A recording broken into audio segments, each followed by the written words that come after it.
আল্লাহর উপর ভরসা করলে কি হয়? তুমি কি সব কিছু নিজের হাতে ঠিক করতে চাও?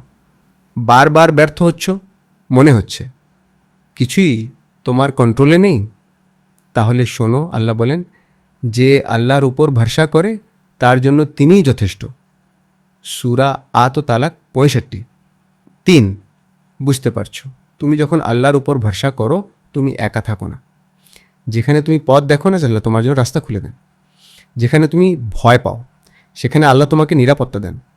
রাসূল সাহেব বলেছেন, তোমরা যদি আল্লাহর উপর সত্যিকার ভরসা করতে, তাহলে তিনি তোমাদেরকে এমনভাবে রিজিক দিতেন যেমন পাখিদের দেন। তিরমিজি। সকালবেলা তারা খালি পেটে বের হয়, সন্ধ্যায় ভরা পেটে ফিরে আসে। বুঝতে পারছো? তাওয়াক্কুল মানে বসে থাকা না, চেষ্টা করো আর ফলাফল আল্লাহর হাতে ছেড়ে দাও। তাই দুশ্চিন্তা ছেড়ে দাও। তা আল্লাহর প্ল্যান সবসময় তোমার প্ল্যানের চেয়ে ভালো।